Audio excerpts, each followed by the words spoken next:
Hello everyone, this is Jordan here. I'm going to talk a little bit about what I went through designing my very first level. Um, let's see here. Now, when I first started out, I watched all the tutorials, followed all the examples, and didn't really have time to research any images online, but I had a general picture of what I wanted my level to look like. And so I started out with making the hills, or all the mountains around the valley. I added all of the trees, and I added my plateau over there, and all the bushes and pretty much every little detail for the aspects, the roads, and all that stuff first. And all that went, pretty smoothly, and I didn't have any trouble with that.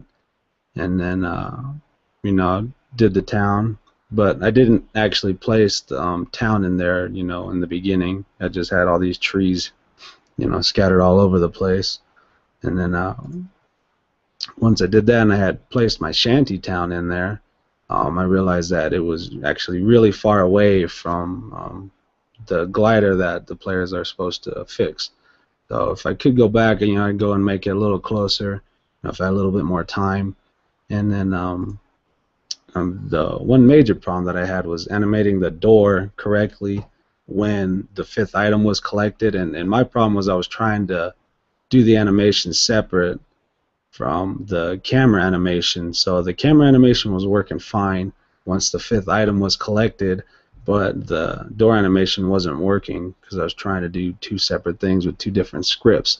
And what I ended up doing was I placed another line of code into the script, adding another cinematic, so that way I could actually place the door animation in there too, and it worked fine. That was one of the major obstacles that I ran into, and it actually took me about a better part of a day to figure that one out. And I wasted a lot of time doing that one. If I could go back and do it again, I'd definitely go back and I'd add it all into one script instead of trying to figure out how to do it on multiple different scripts. Um, my shanty town, I wanted, kind of old, rusted, buildings and materials and structures, and you got, little debris around here and there, and I got barrels, and we didn't have access to all this other, little tiny stuff, but we had quite a bit of debris to work with, and it worked out fine. And the only other problem I ran into too was within the hierarchy. You got all these items in there, and it's just a big old clutter, and you're scrolling down for what seems like 10 seconds trying to find something. So what I ended up doing is I ended up going in there and grouping a lot of the items to the structures if it was, in the general area, because it is what they're there for. They're underneath that structure or leaning against that structure, and that helped me a lot with that part. And now, if I could go back and have more time to go back and do it all over again, I'd add another on-screen text, um, so that way players can keep track of their items. Let's see.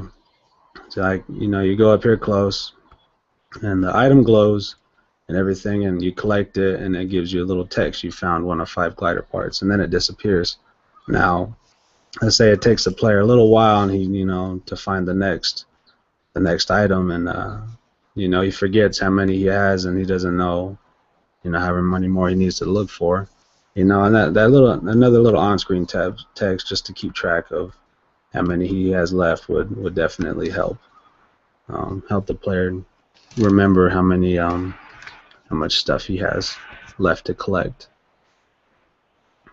And let's see, I would also, put many of the items, I'd scatter them out in different places, so that players would have to have a little bit more skill in order to get to them, like putting them up on top of different structures or something, and adding a bit more animation to it, so that way that level actually feels alive. And anyways, yeah, that's my little postmortem there. and it's what I experienced during it. And here's my references for the images that I showed you for the abandoned shanty town. And I hope you enjoyed. Thank you for watching.